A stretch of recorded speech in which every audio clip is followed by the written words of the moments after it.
Good afternoon, everyone. Welcome to our webinar, Is Intelligence Enough? Exploring Human and Artificial Intelligence. This webinar comes to you from the Faith and Life Sciences Reference Group for the Canadian Council of Churches. My name is Joan Masterton, and I will moderate our webinar for today. I'm going to introduce to you now Mr. Peter Noteboom, General Secretary for the Canadian Council of Churches. Peter. Yeah, thank you so much, Joan. What a treat to see you all on the screen here.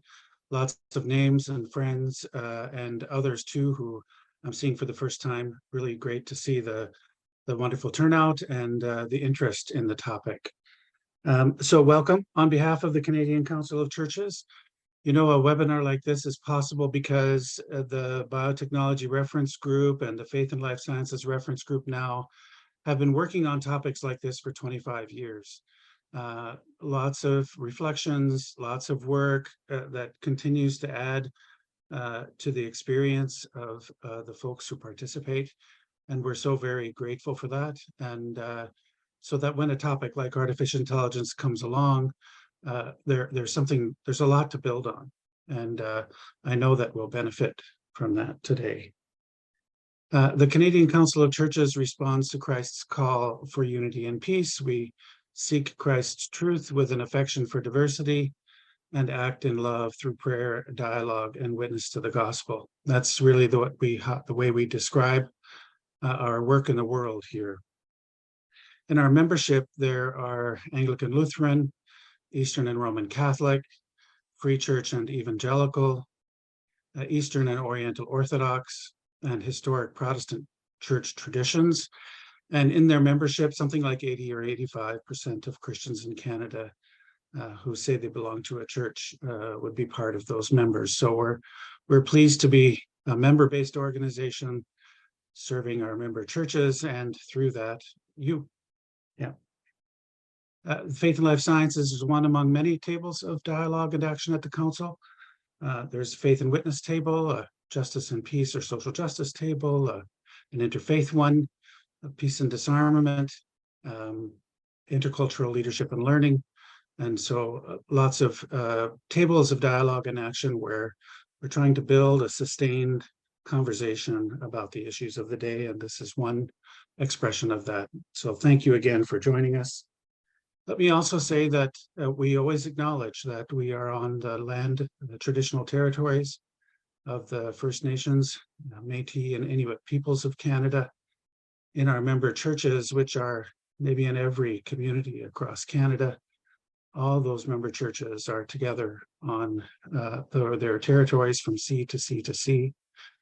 And one way that makes a difference for me, in any case, and maybe also for you in this conversation, is that deep sense of sacredness of creation of Earth is so important in this work, and as something that we benefit from of the Indigenous peoples who've gone before. And I might also say the mutuality, the sense of mutuality and reciprocity as a principle is also such an important one that we benefit from together now in this reflection too. So with those opening words of welcome, and let me just say it again, welcome to this webinar of the Canadian Council of Churches. Allow me to turn the virtual microphone back to Joan. Thank you so much. Thank you, Peter. As I said before, my name is Joan Masterton. It is my pleasure to co-chair the Life and Sciences Reference Group with Peter Kunert, who is our speaker today, and I'll provide a more fulsome introduction to him in a moment. I just wanted to give you an outline for our webinar time today. Peter will be speaking shortly. We will do an introduction of him, and he will speak for 41 minutes, something like that. We will then have a 5-minute break, during which time you can get up, stretch, and come back. At that time, following the break, we will have comments from 3 panelists, Dr. Mark Boulos, Dr. Corey Lebrec, and Reverend Dr. Tracy Trothan. And they will speak to us for about a total of 15 minutes. There will be an opportunity for you, the participants, to play a role by entering questions into the chat box. And we're going to take time after the panelists speak to read some of those questions and to have any of them, to have our presenter, Peter, or any of the panelists respond to them. So please, as you are listening and learning, please, and you have questions, please don't hesitate to put them into the chat.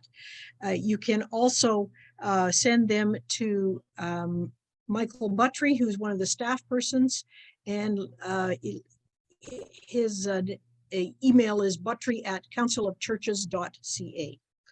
Following all of that, we will close the webinar, and I will ask you to complete a survey, which will be presented to you immediately. Where our hopes are that this is the first of 2 or possibly 3 webinars. Please take the time to complete the survey and help us build a better experience every time we do a webinar. Your input would be much appreciated. So let me take this opportunity now to introduce our keynote speaker, the Reverend Dr. Peter Kunert. Peter is the Evangelical Lutheran Church in Canada representative to our Faith and Life Sciences Reference Group. He is serving his 2nd term as co-chair of the reference group and is pastor in the Evangelical Lutheran Church in Canada, serving through the Delton Glebe Counseling Centre in Waterloo, Ontario. He's also a family physician, a hospitalist who has worked in Alberta, in the Northwest Territories, Ontario, and Guyana in South America. He is currently working at Grand River Hospital in Kitchener on the subacute psychiatry unit and the geriatric assessment unit. He is married to Karen, who is also an ELCIC pastor, and together they have 3 adult children. Peter, welcome to the webinar, and thank you for today. Joan, thank you very much for that lovely introduction. Good afternoon, ladies and gentlemen, and it's an honor and a privilege to be with you this afternoon, thinking about the possibilities and limitations of intelligence, both human and artificial.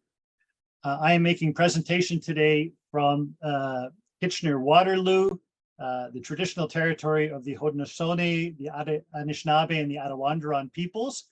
This is in the Haldimand tract land granted to the Haudenosaunee peoples. I would like to start by thanking the Canadian Council of Churches for its technical expertise in making this webinar possible. I particularly want to thank Nicole Rokas, our communications director, and also Michael Buttry, who is not only our chief technical support for today's webinar, but also was very helpful in creating this PowerPoint presentation. I'd also like to thank my colleagues, fellow members of the Faith and Life Sciences Reference Group, for their support, commentary, and reflections, which have helped to shape this presentation. As a co-chair of our committee, I can say that examining how artificial intelligence is transforming our world has consumed the conversations of our reference group for the past 18 months. And we have all been, I must say, on a steep learning curve. So thank you for joining us in this exploration today. Our talk, as Joan mentioned, is Intelligence Enough? Exploring Human and Artificial Intelligence. We have 3 goals for today's presentation. Next slide, please. The first goal is to explore a basic understanding of human intelligence. Our second goal is then to introduce some basic concepts of machine learning and artificial intelligence. And the third goal will be to consider 3 waves of ethical critique of AI. As Joan mentioned, we do anticipate that this is the first of 2 or 3 webinars on the topic of AI and robotics. So please, we welcome your feedback. Please complete the survey at the end of the presentation and give us your guidance and feedback as to what directions we should explore in the future. So why are we doing this? Why are we all gathered here this afternoon on a gorgeous Wednesday afternoon talking about this topic? Well, quite simply, because AI and robotics are dramatically, and some would say even alarmingly, changing human interactions and relationships. By way of example, in September 2022, in his address to the United Nations General Assembly, the Secretary General, Antonio Guterres, noted some of the dramatic ways that AI is changing our world, whether we want it to or not. So these are quotations from his address. I'll just read them here for the webinar. Neurotechnology, connecting technology with the human nervous system, has progressed from idea to proof of concept. Social media platforms based on a business model that monetizes outrage, anger, and negativity are causing untold damage to communities and societies. Spyware and surveillance are out of control, all with no regard for privacy. Artificial intelligence can compromise the integrity of information systems, the media, and indeed of democracy itself. And we don't have the beginnings of a global architecture to deal with any of this. Those are powerful words from our UN Secretary General. You know, up to 2 months ago, there was only one company that was exploring brain-computer interfaces, and that was the Australian company Synchron with its Stentrode technology, allowing people with ALS to communicate their thoughts directly to a computer. But in the last several weeks, there's now Neuralink, Elon Musk's company in the US that has been approved for human trials. And there's a Swiss company that has created technology that allows brainwaves to cross a transected or severed spinal cord and reach into the lumbar region so that people with high spinal cord injuries can walk more normally again. Amazing new applications for this technology. Invasions of privacy without consent. I think we've all experienced some invasions of our privacy. Any of us use social media, it's happened to us. But what about all the other uses of AI that we don't necessarily think about on a day-to-day basis, and how AI is beginning to make decisions for our lives? There are now algorithms that influence if you will be interviewed for that job you've just applied for, if you will get the bank loan that you have just completed the application for. There are algorithms that will determine whether or not you will ever get a citizenship interview as a refugee or migrant, or whether your healthcare in some countries in sub-Saharan Africa, whether your healthcare will involve a live human being or not. These are all current, unprecedented realities that raise up within us profound questions about who we are, what does it mean to be human, and from a Christian perspective, what does it mean to be created in the image of God? And while we're trying to get used to idea and perplexed by some of its implications, the creators of AI are telling us, relax, let AI do its thing. Let it order our lives and our society because, after all, it's intelligent. It was created to be better, smarter, and faster than the typical human brain. So trust AI to do its thing. The intelligent outcome is the best one, isn't it? As we're thinking about that, perhaps worth reflecting that ever since the Enlightenment 400, 500 years ago, ever since René Descartes came up with the understanding, je pense donc je suis, or I think, therefore I am, I think, therefore I am. Many thinkers in the Western tradition would say that human reason or intelligence is our highest, most godlike attribute. Intelligence is what it means most to be created in God's image. So I suppose we should start by defining our key term. What is intelligence? What do we mean by intelligence, human or artificial? Well, that was a key question asked by the European Parliamentary Research Service in their exhaustive 2020 review on the ethics of artificial intelligence, issues and initiatives. And I think it's important for us in North America to recognize that a lot of in-depth ethical thinking on AI and its implications, as well as thinking about regulatory frameworks for AI, is being done in Europe, not so much in other parts of the world. So in this 2020 study, they quote an earlier study from 2007 by authors Shane Legg and Marcus Hutter, who reviewed many, many definitions of what it means to be intelligent. And these authors came up with 3 features. 1, intelligence is a property of an individual agent that it has as it interacts with its environment. 2, it's related to the agent's ability to succeed or profit with respect to some goal or objective. 3, it depends on how able that agent is to adapt to different objectives and environments. And from those 3 key features, they came up with what you see at the top of this slide as the definition of intelligence, their definition of intelligence, the ability to acquire and apply knowledge and skills, and to manipulate one's environment. So we might ask, that's a nice definition. How does that compare with traditional human definitions of intelligence from the fields of education or psychology? So I've included those for comparison purposes. In education, intelligence is the ability to learn or understand or deal with new or challenging situations. In psychology, the ability to apply knowledge, to manipulate one's environment, or to think abstractly as measured by objective criteria. Okay, so Legg and Hunt aren't too far off from those definitions. But what does that actually mean? How do those definitions actually apply to humans? I'd like to introduce four main theories on human intelligence from the realm of psychology. Here they are: psychological measurement or psychometrics, cognitive psychology, cognitivism and contextualism, and biological science.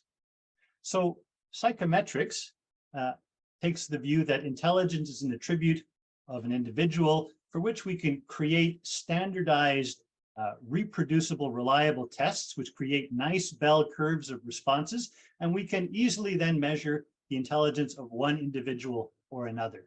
And some of the common tests that people are probably aware of are IQ tests, the WAIS or the Wechsler Adult Intelligence Scale, or the WISC, the Wechsler Intelligence Scale for children, measures that are commonly used in our world today. Cognitive psychology takes a different view. It says that intelligence is actually a composite feature made up of more underlying cognitive processes like memory, learning, attention, language, perception, and problem solving. If you want to know who or what is intelligent, you have to create tests to test each of those underlying cognitive processes, and then think about them cumulatively to understand what intelligence is. The third theory, cognitivism and contextualism, takes a different view. It studies the interaction between the environment and mental processes. It says, by way of example, that applying old patterns of behavior in a new and different environment may not be intelligent. If we were to translate that theologically into the parable problem of Jesus, we might say that when you are confronted with a harvest of new wine, what do you do when you only have old wineskins in which to store it? And finally, the fourth theory, that of biological sciences, looks at the neural basis for intelligence through a variety of different ways of studying, everything from brain anatomy to brainwave studies to blood flow studies to different kinds of scans. It says that intelligence is about the hardwiring of the brain. Its neurons, tracks, and nerves, and how they link sensation with decision-making and motor responses. So what do you think? Are any of these theories of human intelligence comprehensive and persuasive? Maybe we should ask a couple of questions of these definitions. So the first question I'd like to ask is intelligence more than just processing of information? That was a question addressed by Howard Gardner, who's a noted American developmental psychologist from Harvard, who has his own theory of multiple intelligences. Howard Gardner said in 2004, can human learning and thinking be adequately reduced to the operation of neurons on the one hand, or to chips of silicon on the other? Or is something crucial missing, something that calls for an explanation at the level of the human organism? I like his question. And personally, I don't think that intelligence should be thought of in a reductionistic fashion as just being involving chips of silicon or neurons. You know, for me, there's an entire question of meaning making in deciding if a particular outcome is in fact a success or a failure. And then is a success necessarily good or a failure in an outcome necessarily bad? I'll let you think about that. In our Western understanding, we have little problem accepting or limiting intelligence as a characteristic of an individual, but that's not necessarily true in other societies. I'd like to just quote the research of two American psychologists, Patricia Greenfield, who worked with 3 generations of indigenous Mayan children in Chiapas State in Mexico. Through her research, she found that in the Mayan understanding, intelligence is much more collective. To be intelligent is to be able to work with others effectively. And In a similar study, psychologist Elena Grigorenko, who initially did her studies at Moscow State University and then went on to studies in Yale, she looked at intelligence in the Luo people of rural Kenya. And in these Luo people, she found that in their culture, intelligence emphasized moral behavior, and in particular, it emphasized individual duty to others. I think as people of faith, we resonate that. We ask ourselves, what is intelligence if we don't have a role for wisdom, morality, or ethics? What is intelligence if it doesn't have any understanding of created life as a gift? Or what about our theological understanding as people of faith that intelligence can be inspired by the divine spirit flowing in and through and with us and in our work? I'll let you ponder those for questions later on. I do want to spend a little bit of time thinking more specifically about the human nervous system, the hardware of our human intelligence, if you will. I think as owners of computers, smartphones, video cameras, remotely operated bikes and drones, we have a fair understanding of how electricity and batteries, wiring, sensors of different kinds, and motors all allow for machines to achieve abilities that 25 years ago were limited to humans and other forms of sentient life. But perhaps we haven't reflected long enough on how amazingly intricate our own human nervous system is. So in this first slide, we see a conceptualization of the human nervous system. Obviously, there's a human body. In pink, we see the central nervous system with the brain at the top and the spinal cord going down through the trunk. And connected to that, we have the peripheral nervous system, comprising sensory and motor nerves that connect every square inch of our body with our brain and spinal cord. Next slide, please. Another way of looking at the human nervous system is through scans. This is an MRI scan of a human brain. The first scan is a sagittal section, that's on the left, looking at someone midline. The one on the right is called a coronal or frontal section, looking at someone from ear to ear, if you will. And you can see the beauty of the human brain. At the top of the slides on both sides, you see the cerebral cortex with as many gyri. In the left slide below that, you see it posteriorly, you see the cerebellum with its gyri. You see the midbrain, and then particularly well on the right slide, you see the spinal cord leaving the brain going down into the spinal column. Beautiful images of the human nervous system. If you could go to the next slide, please. So here we have, we're looking at the nervous system at a much smaller level. Here on the right, we have a schematic diagram of an individual neuron. Of course, on the left side, we see the nerve body, the neuron cell body with the nucleus and the multiple little outpouchings or dendrites that allow neurons to talk and connect with those neurons adjacent to it. And then stretching out to the right, that very long axon, which goes to the terminals, that's the business end of the neuron that allows a neuron to do what it is trying to do. And that's surrounded by myelin sheaths, which speed the transmission from the nerve body down to the end of the axon. That's the schematic on the right. On the left, we have a beautiful electron microscope's picture of an individual neuron. Nature magazine tells us that the human brain has on average 86 billion neurons. Think about that, 86 billion neurons.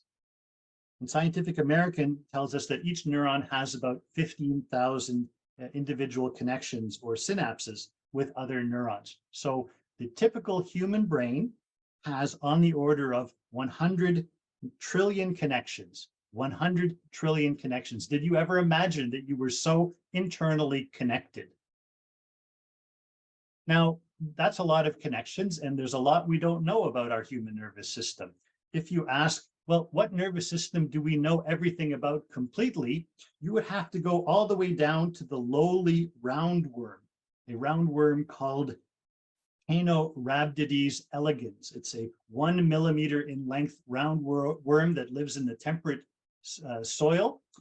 It has exactly 302 neurons, and those neurons have roughly 5,000 chemical connections or synapses. These have been extensively, even exhaustively studied by electron microscopy. We know all about the nervous system of that organism.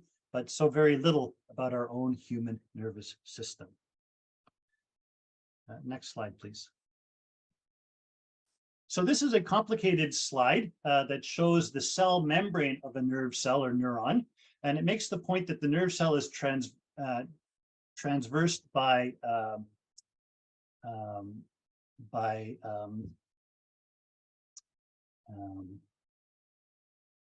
means of creating differential concentrations of ions on one side of the cell membrane and the other. The point is that whereas in computers and robotics, they use electricity to transmit information, in the human body, we don't actually use electricity. We create electrochemical potentials, which when the nerve enacts itself, the channels open up and the ions flow from one side to the other, and that creates an electrochemical potential that goes all the way down the axon to the axon terminal to enact what that neuron wants to do. And then the neuron uses energy to recreate the ionic gradients so that the neuron can act again and again and again.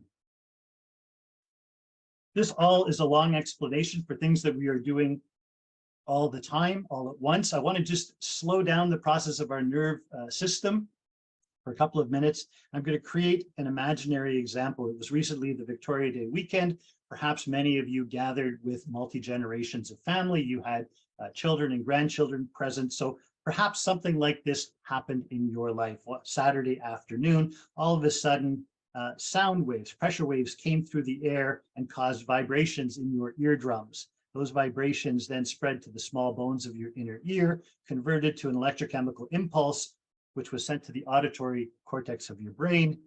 There, that sound pressure wave was interpreted. Too harsh and non-melodic for music?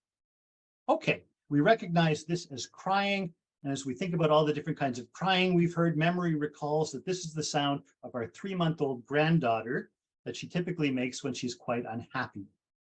At the same time, we're receiving olfactory input from our noses. Chemical compounds are binding to the receptor in our nose, causing electrochemical gradients from going to the olfactory area of the brain. Memory is seeking to identify what we're smelling. No, it's not coffee. It's not curry either. Okay, we recognize that as the smell of a baby having just spit up. And now light, photons of light are crashing into our retina, converted in our eyes into an electrochemical gradient, sent to our visual cortex of the brain. And the image that is created is that of our 3-month-old granddaughter looking decidedly upset and unhappy. So we take all those 3 inputs, vision, hearing, and olfactory, and we analyze what's going on, and we realize that our 3-month-old granddaughter is unhappy and crying because she's just spit up and needs more burping. So then the question is, how do we respond? Because we have the freedom to respond any way we want. Do we just walk away? Do we keep reading the business section of the Globe and Mail because that's most important? Or today is Mom's birthday and there's nothing we should call Mom now because nothing's more important than calling Mom on her birthday. No, those would all be the wrong response, wouldn't it? Our physical response is that to all these inputs is that we're going to care for our granddaughter. We're going to comfort her and change her if needed. To do this, motor neurons are going to activate in our legs. Electrochemical impulses will go to our leg muscles so that we can approach our grandchild. Our arms will move to pick up our grandbaby, and motor impulses to our face will make us smile, and to our voice will make us make sounds that are perceived as affirming and loving as we care for and love our granddaughter.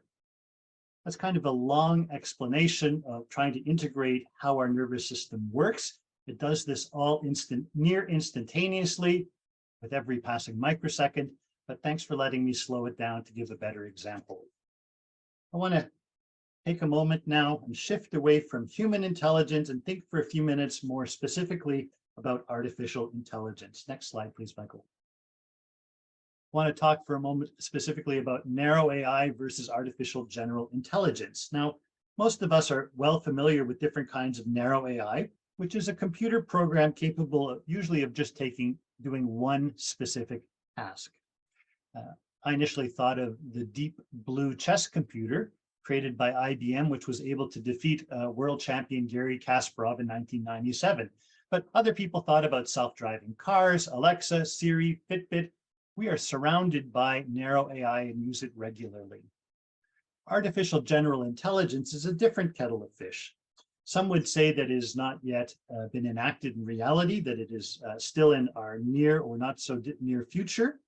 And it has a couple of different dimensions. At its minimalist or smallest dimension, artificial general intelligence would replicate human intelligence at a similar level. At its maximal dimension, artificial general intelligence is a huge possibility that approaches almost near divine characteristics. Some call it the singularity or a super intelligence.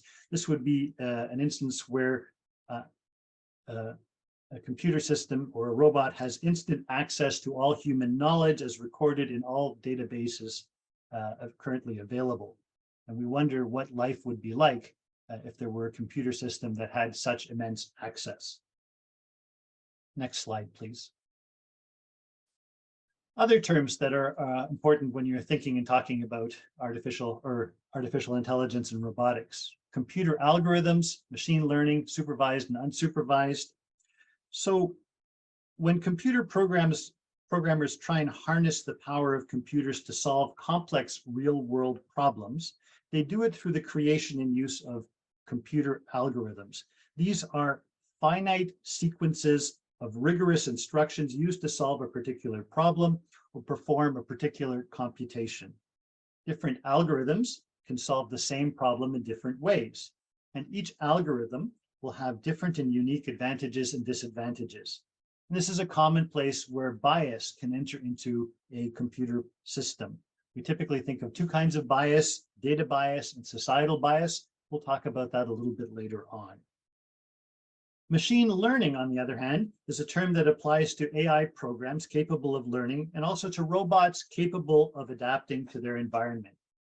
Supervised learning involves systems that make use of what are called artificial neural networks, or ways that the computer system can see and hear what's going on around it. These inputs through these artificial neural networks are then coded by the computer system and then have to be tagged by humans to make sure that what the computer system understood from its image or its sound recording is actually what it intended to see or hear. So when you put together these sets of inputs and matched outputs, these are called training data sets. Now, there are a couple of limits to this kind of learning. If a training data set is not truly representative of the task required, then the AI will exhibit bias. Also, training set data can be hacked. There was a recent Globe and Mail article that suggested that for a mere $60, you could gain access to these training data sets for some computer systems, and that would allow you to change either the inputs or the matched outputs. And by doing so, you would change the memory of these supervised machine learning systems. The third point is that supervision of these machine learning systems, this is labor, it's human labor. Humans are hired to laboriously go over images or sound recordings with the goal of screening out undesirable content or confirming or correcting the identifications made by the computer algorithm.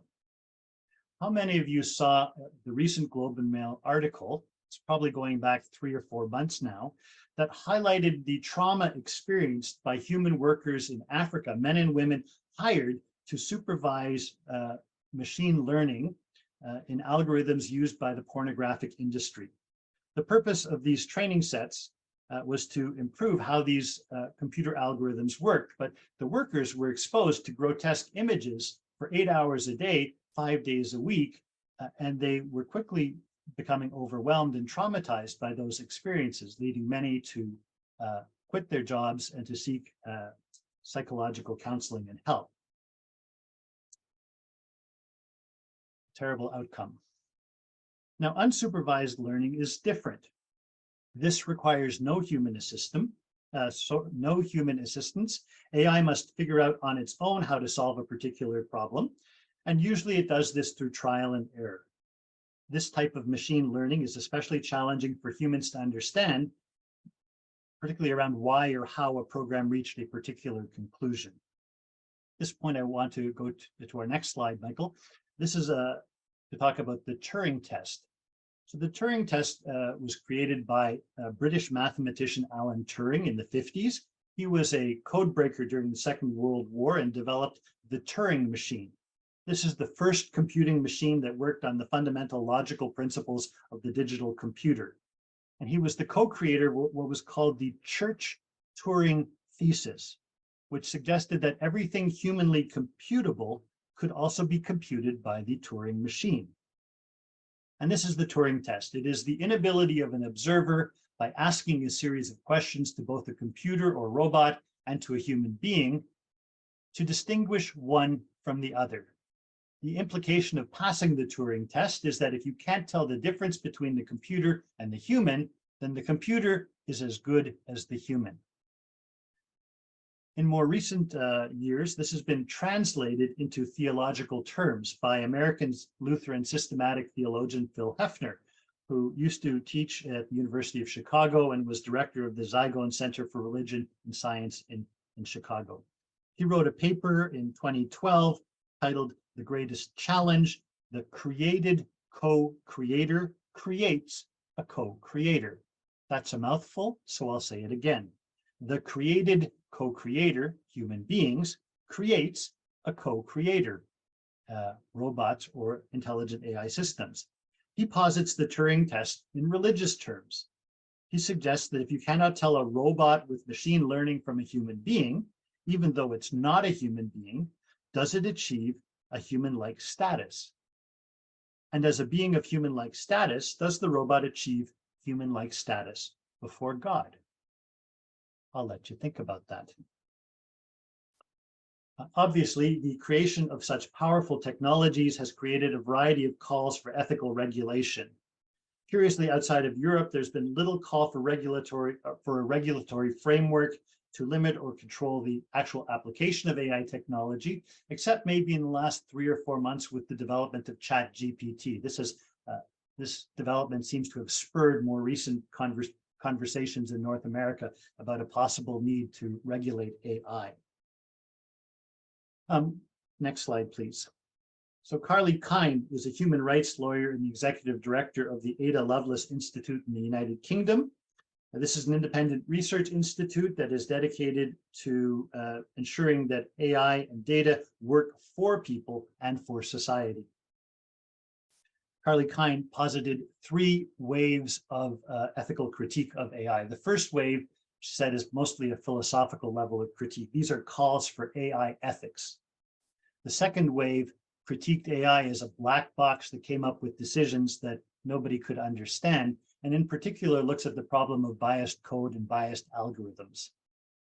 The third wave was about the specific use of AI. It looked at whether AI used to hopefully improve a particular social problem actually made that social problem better or more insoluble. Let's take a closer look at each of these 3 waves in turn. So the first wave, or calls for AI ethics, literally there are hundreds of calls of AI ethics. They come from all aspects of society, from government, from businesses, from NGOs, from religious denominations, and from the halls of academia. There are now even frameworks to try and link these many different calls for AI ethics.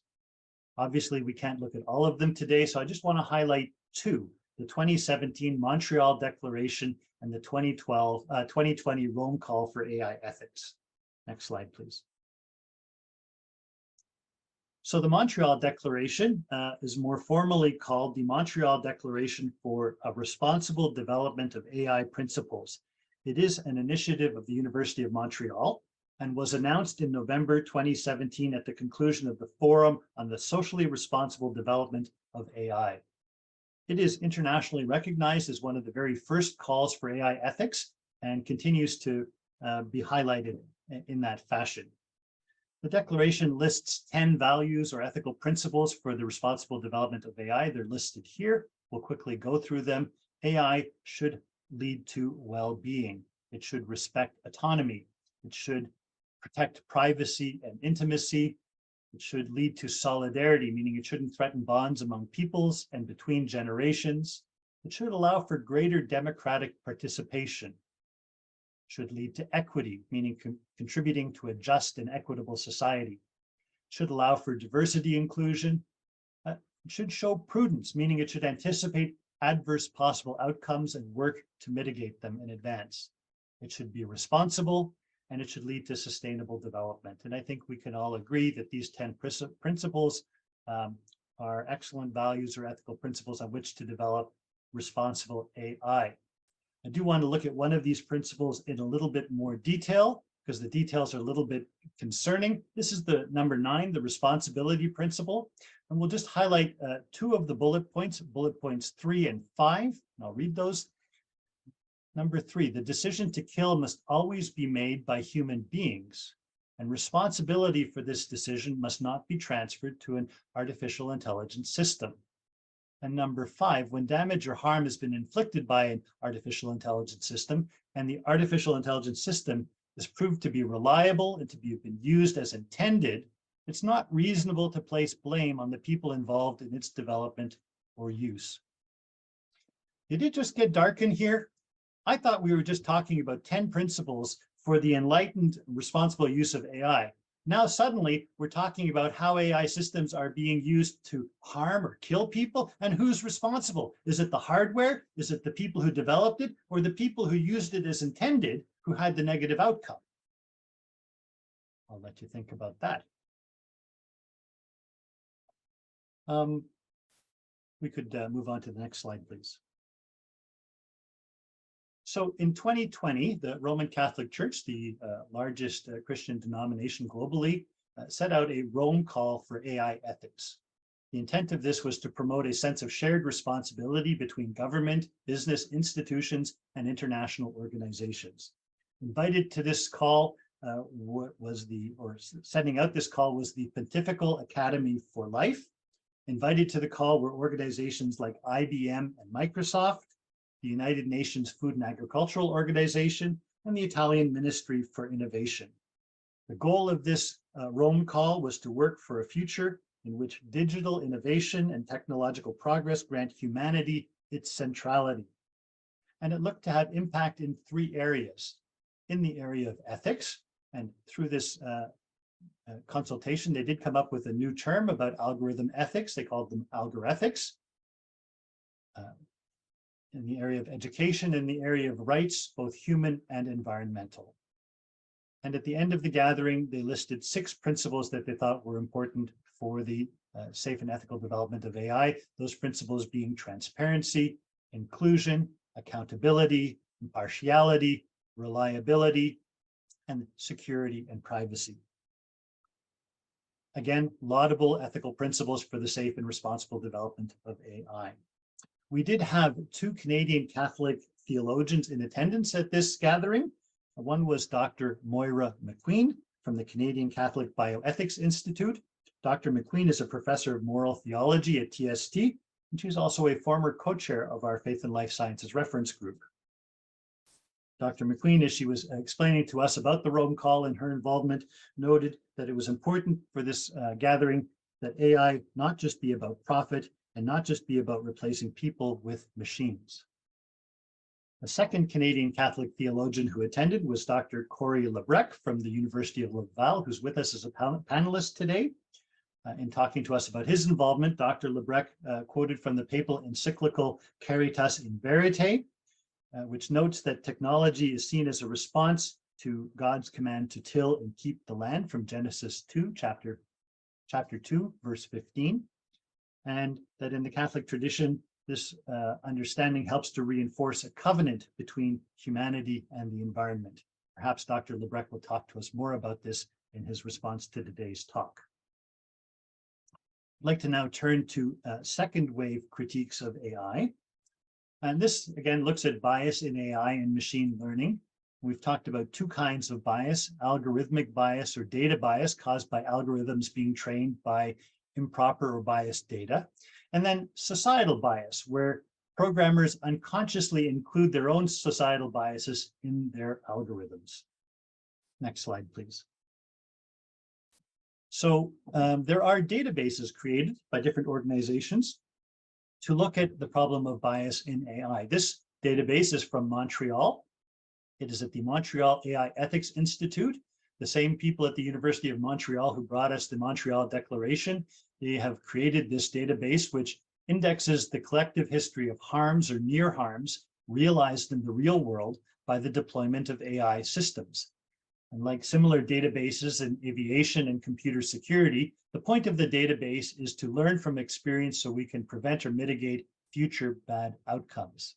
And there are significant bad outcomes. If you look at the database, there were in 2021, 236 separate incidences of significant bias in AI systems. Next slide, please. You can find examples of significant bias in some of the major corporations that are creating AI, IBM, Microsoft, Apple, and Amazon. In the interest of time today, I'm just going to talk about the first example, IBM's use of its Watson technology for cancer care or oncology. For those of you who aren't familiar with IBM Watson, it's a question answering computer system capable of answering questions posed in natural language, kind of like how we're talking now on this webinar. In 2013, IBM partnered with the University of Texas Anderson Cancer Center, which is one of the largest cancer care centers in the United States. And they developed this program called Watson for Oncology. It was with a very laudable goal. The goal of this program was to be able to translate new research from the lab and make it almost immediately available to clinical care specialists at the bedside so that they could provide the best cancer care to their patients. But by 2018, many of these oncologists found that Watson was making erroneous and dangerous cancer treatment decisions. So they looked into it. They did a forensic postmortem on the system, if you will, and they discovered why this was happening was that the original computer engineers were using hypothetical cancer patients rather than real cancer patients. They found multiple examples of unsafe and incorrect treatment recommendations, and the result was that the project was discontinued after 5 years and about $62 million in investment. Next slide, please. Third wave critiques of AI. This looks at the use of AI to either worsen or improve an underlying social problem. We were educated in this use or this form of critique for AI by a former colleague, Dr. Aaron Green. Dr. Green used to work at the Canadian Council of Churches and more recently worked in Brussels in Europe as the communications coordinator for the European Conference of Churches. Her specialization is in the social impact of AI. Dr. Green shared with us some of her thoughts and some of her writings. And these are a couple of quotations that I thought were noteworthy. Dr. Green said, AI is like a mirror, reflecting the priorities and ambitions of those who guide its development. We should remember that one of the key funders of AI research is DARPA, which is the Defense Advanced Research Projects Agency of the US military. Sometimes AI is being developed for its military or lethal potential, including what are called laws or lethal autonomous weapon systems. But other people are interested in AI because it may concentrate power or lead to incredible finances, or some maybe just because it can sow chaos around the world. Dr. Green also suggested that we have to consider AI as an amplifier. Any phenomenon that you can see in AI already exists elsewhere in humans, our cultures and societies. AI simply makes it bigger, louder, and with greater impact. Next slide, please. The third quote from Dr. Green, AI is best approached not only from a technical perspective, but also from social, cultural, historical, and ecological ones as well. This was very relieving to hear for those of us who aren't computer programmers by training, who have a more theological or arts background. We spent a bit of time talking about how technology, AI, was affecting human migration, refugee applicants who are fleeing dangerous parts of the world trying to find stable housing and lives in other countries. She talked about how the use of facial recognition technology was preventing migrants from accessing new countries through ports of entry. Drone surveillance was making dashes across the border more dangerous. And automated decision-making algorithms used in determining asylum claims meant that many people were being rejected without their claim ever having been seen by a live human being. And reflecting on this cumulative effect, Dr. Green suggests, in the end, AI implemented in these scenarios risks becoming a digital barbed wire fence, with the privileged by birth on one side and the world's most vulnerable, exiled, on the other. Next slide, please. So this brings us to the end of my presentation today. We had 3 goals when we started: to explore a basic understanding of human intelligence, and we've looked at 4 models of intelligence through psychology. We've had a more detailed look at the hardwiring of the human nervous system. We've reflected a little bit that intelligence has both individual and communal properties. And we wondered whether intelligence without meaning making, intelligence without wisdom, ethics, morals, a sense of the divine, and a sense of the finiteness of being human might be somewhat unintelligible. We introduced some basic concepts in machine learning and artificial intelligence. We thought about algorithmic bias in its 2 forms, training bias and societal bias. We looked at the problems of training data sets and how easily these can be corrupted, and how sometimes the supervision of these training data sets can have negative outcomes for humans. And finally, we looked at 3 waves of ethical critique for AI. In the first wave, we looked at the philosophical level of critique, the calls for AI ethics, particularly the Montreal Declaration from 2017 and the Rome Call in 2020. We looked at algorithmic bias in the second wave, and in the third wave, we looked at some specific use cases of AI and whether the application of AI was making the underlying social problem better or more insoluble. However you look at it, ladies and gentlemen, AI is powerful, transformative technology. It is purpose-built, sometimes for altruistic reasons and other times not. It does not have necessarily an internal moral code or an ethical code, and it is changing the world around us. Thank you for your gracious attention.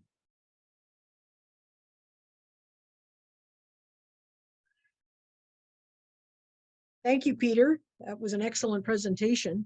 We're going to take a 4-minute break now, just to get up and stretch your legs, and sharply in 4 minutes, we'll introduce our panelists and have them comment on the presentation. Thank you.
Thank you, everyone. Thank you for returning quickly.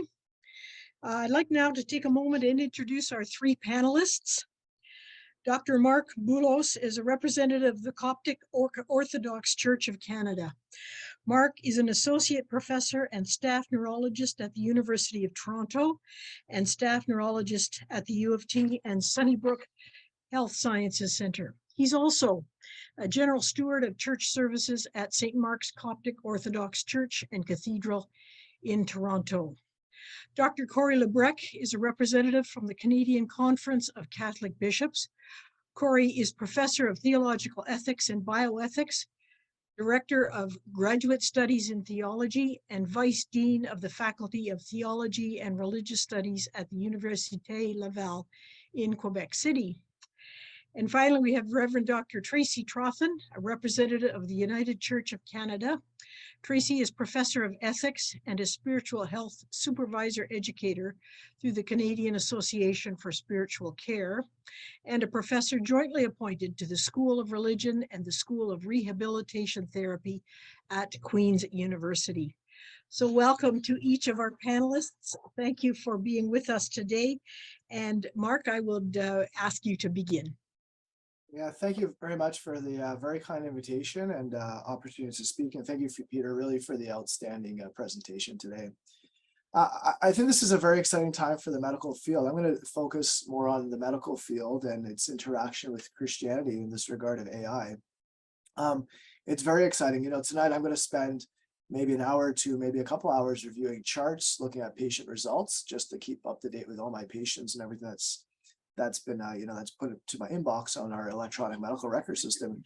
And it'll be kind of cool to think that one day, I can click a little button and AI will tell me, oh, this, you can throw out all these ones. You don't need to review these 30, but these 10 need your attention. Even better yet, maybe other than even just not even looking at an individual medical record, but looking at not only an individual result, but looking at an entire medical record, can AI look at all the results and say, hey, this person, the profile of this person looks like they might be developing cancer, they might be developing dementia, they might be at higher risk of a stroke. And just from face value of looking at a chart, you can't tell that one day, but maybe perhaps the whole cumulative look at a chart would be able to tell us that. Can we replace radiologists? They're looking at screens all day long, looking for strokes, brain tumors, whatnot, and that's interesting as well. I'm really particularly excited about neurotechnology, and Peter had mentioned this very eloquently. But some of the biggest problems we have in neurology, when you take a step back, what's a spinal cord injury? A spinal cord injury is when we sever a working brain from working arms and legs.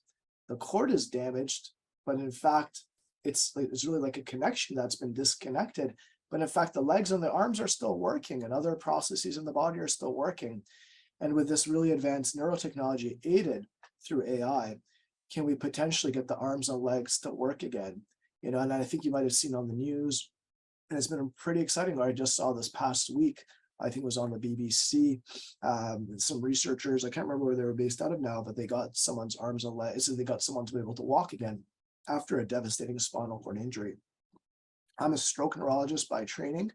I see emergency stroke patients pretty much every few hours of my day, or maybe every hour of my day.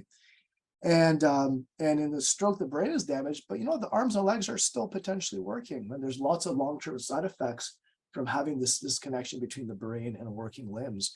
But can we use neurotechnology to assist us with that and potentially get people to work again, to move again? Very exciting.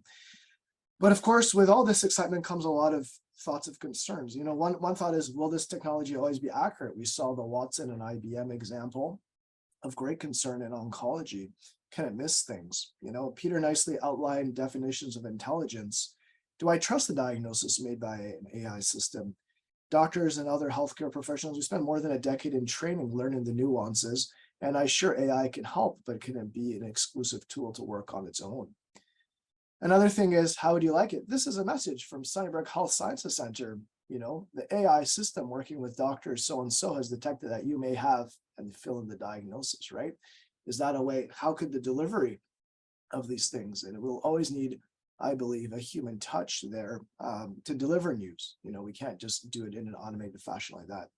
But perhaps most concerning to me and to others, and this has been raised a lot before, and Peter raised this as well, is the biases due to current inequities in economic status, race, background, religion, gender, and including gender minorities, disabilities, sexual orientation. AI amplifies all these inequities and can really amplify the inequities seen in healthcare systems.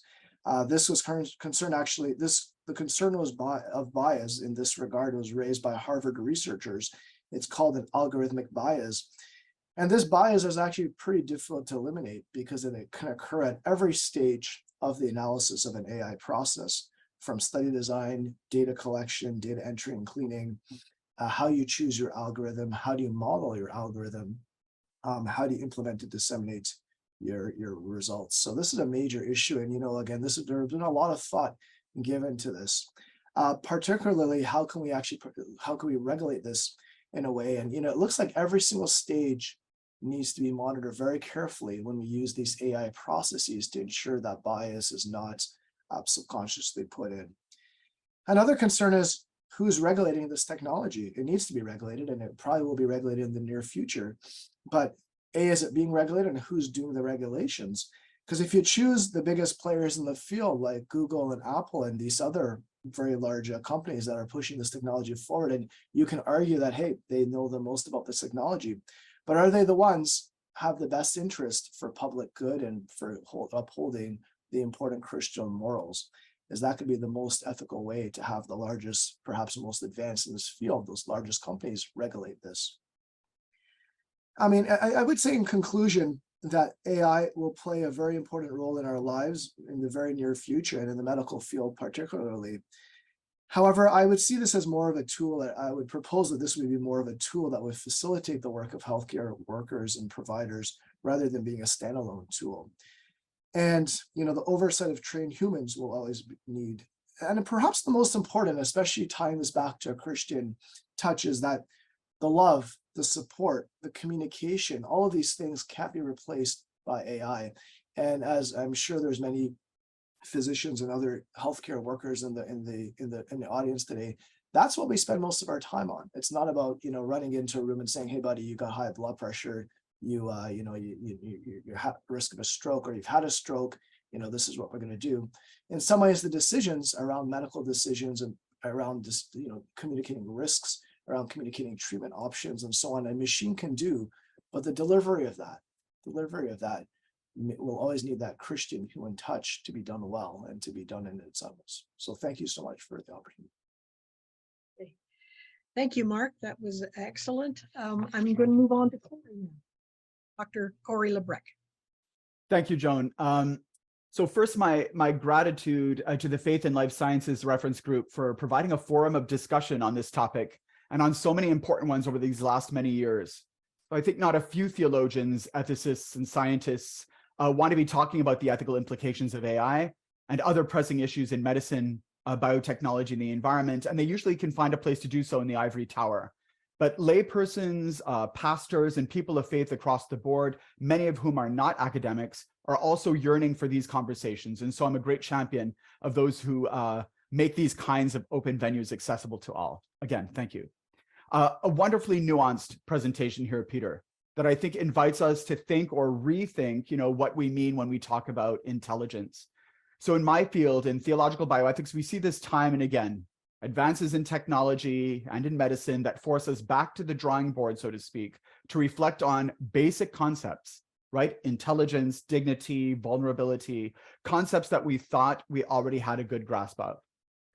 Your underlying question here about what is intelligence is a very important one for many fields and no less for theology.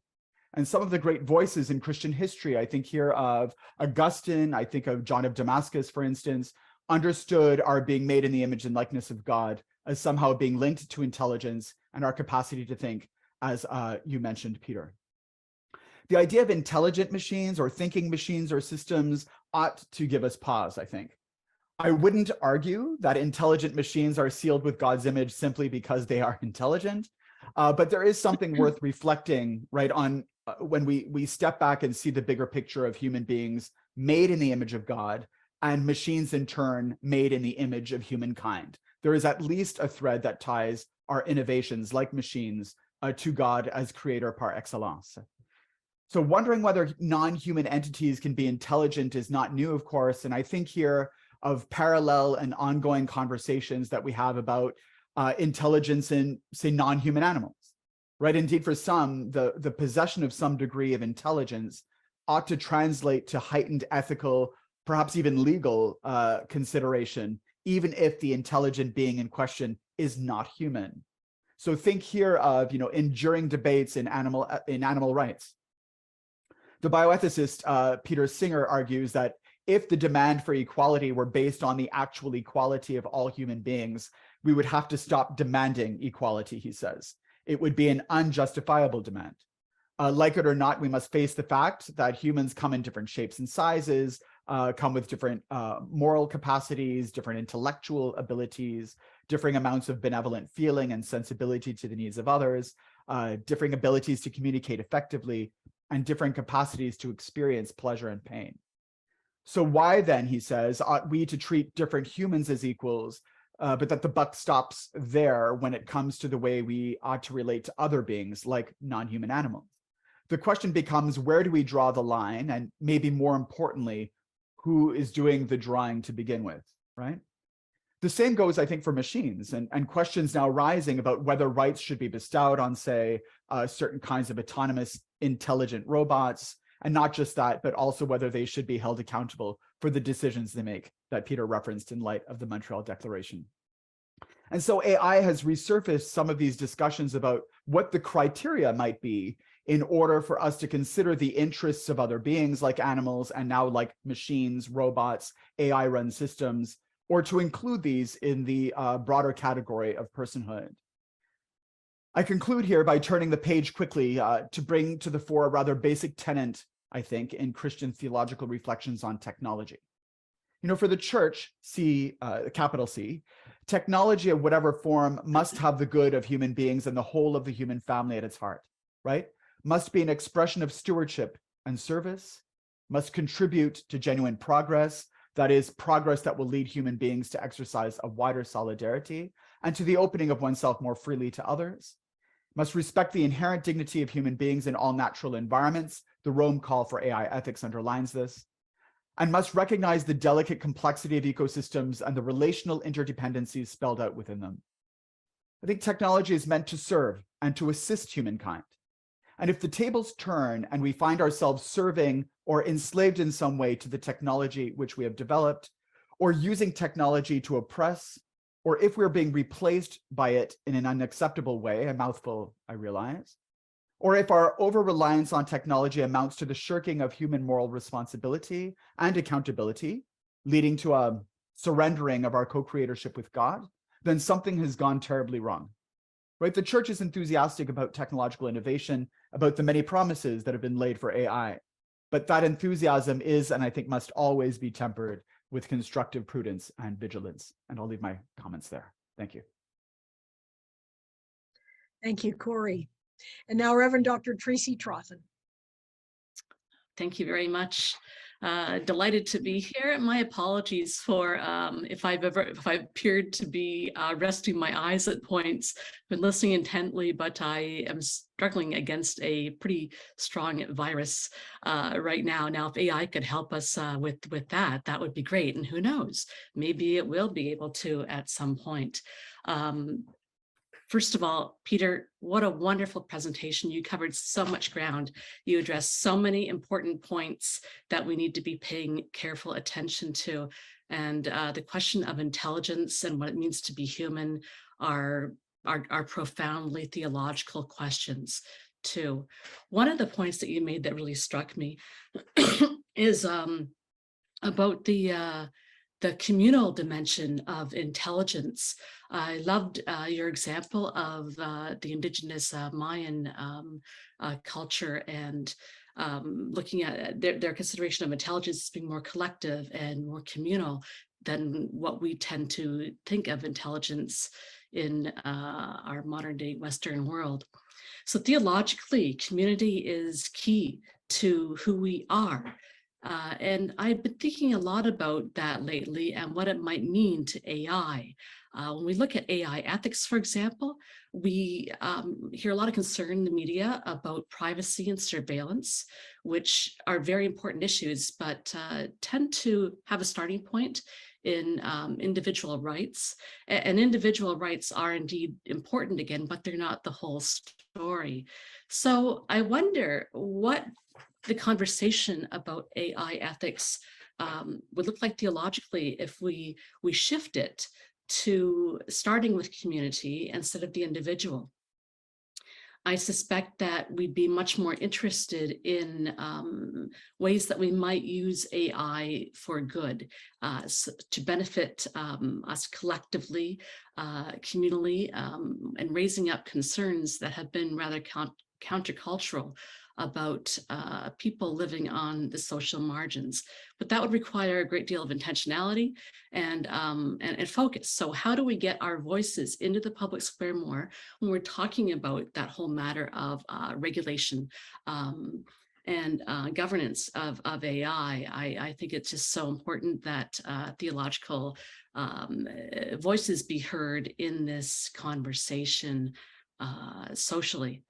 Of course, I have to mention the issue of a general artificial intelligence, AGI, because we're hearing about it in the news all the time lately. So is there any real possibility of a super intelligence, of machines gaining the capacity to be able to run humanity, basically? So looking at that, that kind of apocalyptic question, it might seem a bit of a far reach on the one hand, but on the other hand, we have stories like I was traveling on a bus with a group of people interested in AI just recently from Queens, and conversation turned to the Stockfish chess program with one of the engineers on the bus talking about how he was playing Stockfish lately and had discovered that even though Stockfish could have won handily in, say, 2 or 3 moves against him, Stockfish would continue to toy with him and draw it out until they could win later. So that may be programmed in, or is it possible that some of our algorithms are starting to develop different programs and added on pieces themselves? And that, of course, gives rise to the questions that we've been talking about, that Corey just mentioned, around the possibility of autonomy and machines and personhood. What are the possibilities there? We talk about the question of machines having consciousness, and machines, I don't think, can have consciousness as human consciousness, but what about a machine consciousness? And what does it mean to respect other forms of life that are created through and under the auspices of a God who cares for us all and all life? What does that look like? There's so many other things to mention, but I think maybe I'll just end with one reference to ChatGPT, since that's on our minds a lot lately. So the question, and it's related to the question of, is it possible for a generative AI like ChatGPT to know more than all of us? Well, in terms of intelligence, ChatGPT can have access to a lot more information than we do. But as Peter so well pointed out, intelligence is so much more than just information. And ChatGPT and these algorithms, as we've heard from Mark and others, make lots of mistakes. I just went on to ChatGPT today to check again to see where it was at, and asked it to count the number of zeros that I put in a series of random numbers. And it didn't count it accurately. It told me 10, it should have been 11. So it makes lots of mistakes. AI still makes lots of mistakes. We make lots of mistakes.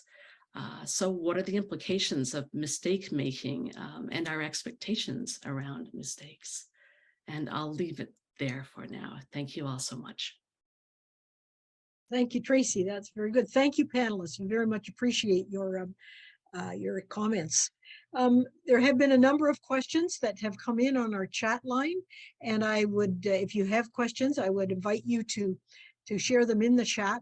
One comment that I thought I would mention right off the bat is from Lori Carter, reminding us of our human-centric perspective on this planet of ours.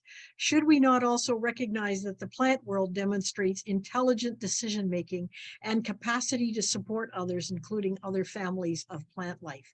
And yes, we know this is true. The life of trees is one example. So thank you for that comment, and brings us to a different perspective again. I did want to ask also, is it time, here's a question from Paul Ladouceur. Is it time to start talking about the quest for wisdom as opposed to intelligence? From the ancient human quest for wisdom, the prime human quest shifted to knowledge, and more recently to information, accompanied by its degenerate forms such as disinformation. And now the focus is on intelligence. So the emphasis has shifted from content to capacity. From human intelligence, we are now directed to artificial intelligence. Is it not time to return more explicitly to the quest to wisdom? Can we expect an AI system to exhibit wisdom, or will wisdom be forever a human characteristic?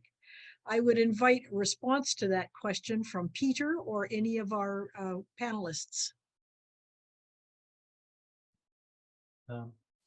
Thank you, Paul, for that question. I quite agree that wisdom is highly important, and we do ourselves a disservice if we focus only on intelligence. As a family physician hospitalist, I've spent a career caring for the very young before they are rational, some who through a variety of birth injuries have never obtained what we would call adult rationality, and then more recently caring for people with advancing forms of dementia who are rapidly losing their rationality as appreciated by our culture. And yet these are still individuals created by a loving creator who are cared for by families of meaning and by a system that values them. I don't think intelligence helps us when we are thinking about caring for those humans on the fringe of rationality, if you will. I think more and more these days about an ethic of care and relationship that encompasses not just the temporary time when we are rational beings, but encompasses us from before we are rational and after rationality has left us. I think that is and I think wisdom is part of that. I'll leave it to other panelists to offer their own thoughts. Thank you. May I, Joan, jump in? Yes, go ahead, Corey. This is such a great question from Paul, because I think it also links to Lori's question, right, about being human-centered all the time. I think in the Christian tradition, there's a lovely definition of wisdom that goes beyond the ones we traditionally tie to like understanding, rationality, and the thinky kinds of concepts, where, you know, in some of the Christian traditions, the understanding of wisdom is less kind of this gift of higher cognition and more this the gift of sight, of being able to see, either to see God or to see as God sees. And suddenly we move from a human-centered kind of way of seeing the world to a God-centered or to a theocentric way of seeing the world. And I think because of that kind of definition or description of wisdom as sight, suddenly we are moving away from the ability to maybe think about artificial wisdom, right? I think that's where suddenly I think the idea of the image of God and the soul and so on and so forth become important, of ascribing wisdom to humanhood and to none else, or to the created world, and to none else in that world.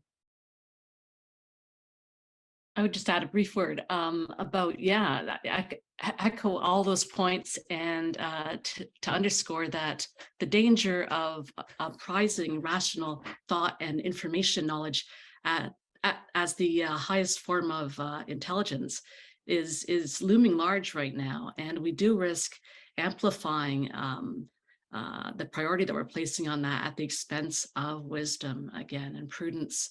We can't afford to do that. And so that goes back to that question of what it means to be human and what do we value about being human.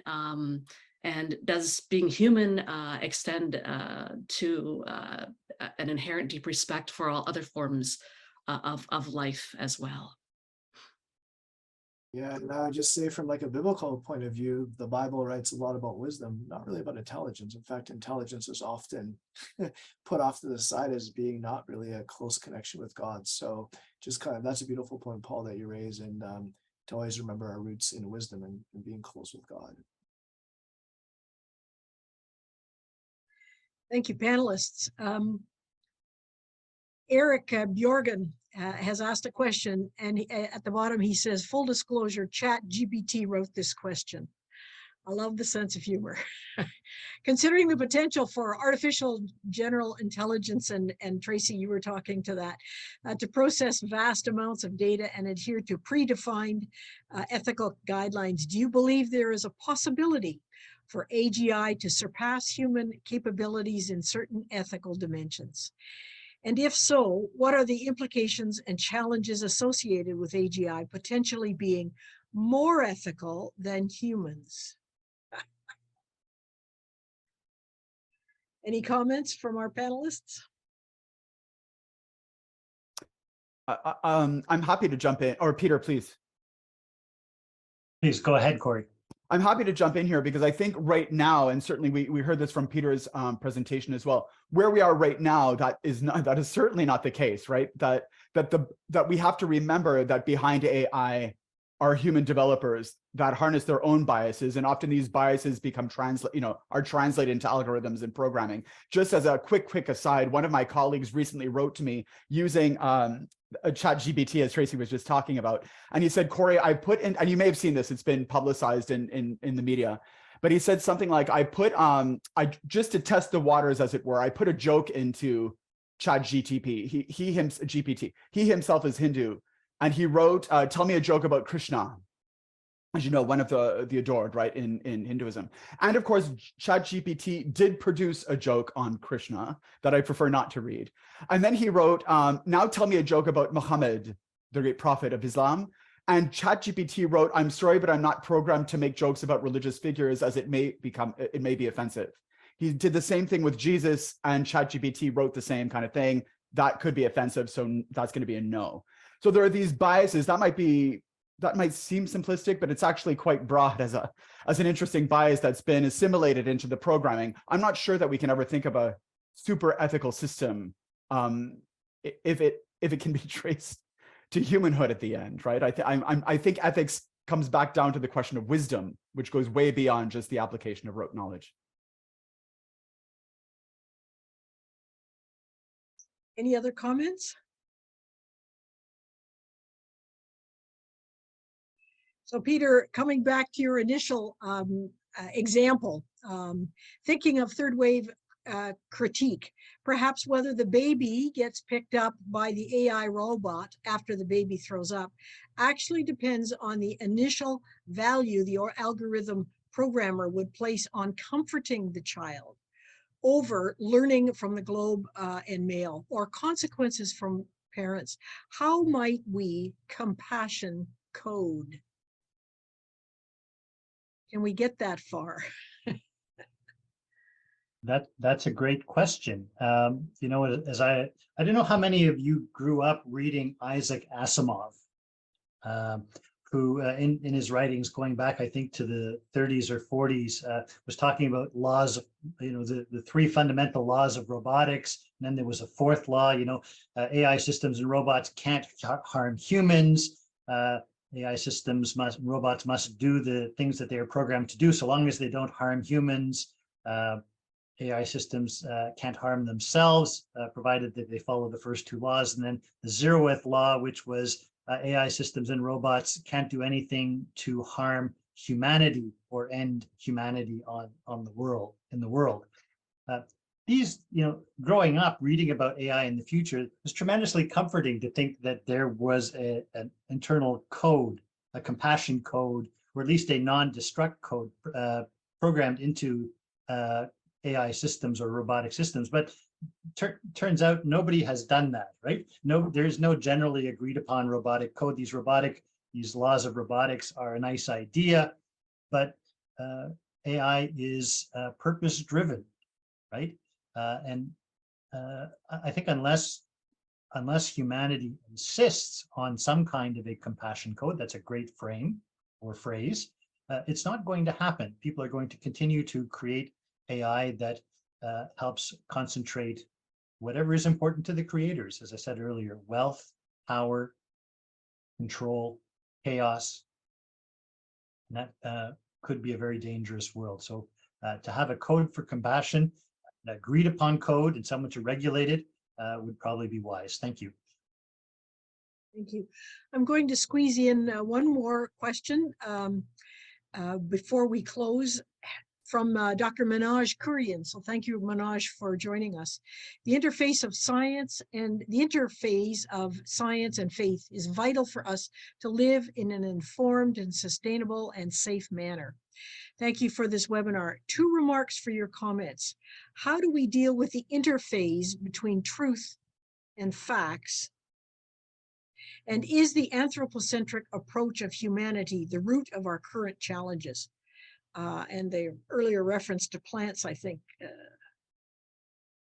clicks in at that point too as well. So any comments from Peter or any of our panelists? Thank you, Joan. I'm going to start maybe with the second part of the question: an anthropocentric approach to humanity. Is that the root of our current challenges? I think it depends on how we think about what it means to be most truly human.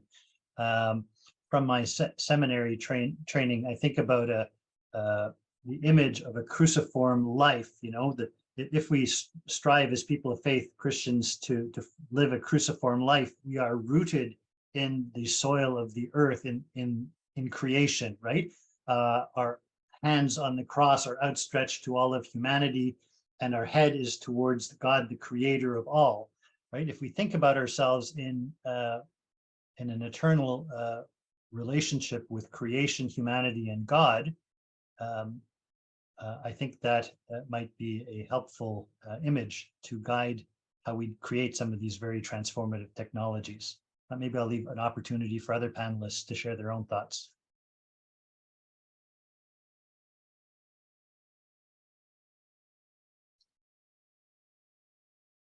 Okay, if there are no comments on that last one from our panelists, I'm going to conclude our webinar for today. I want to say thank you to Dr. Peter Kunert for his presentation, and to our panelists, Dr. Mark Boulos, Dr. Corey Lebrecq, and Reverend Dr. Tracy Trothan. Thank you all for your presentations, very much appreciated.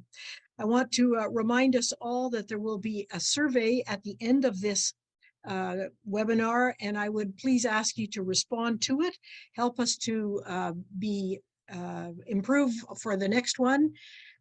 This webinar was recorded today and will be posted eventually on the Faith and Life Sciences Reference Group working webpage, so you can look it up and have another look at it as well. Stay in touch with us, because we do hope to come forward with another webinar.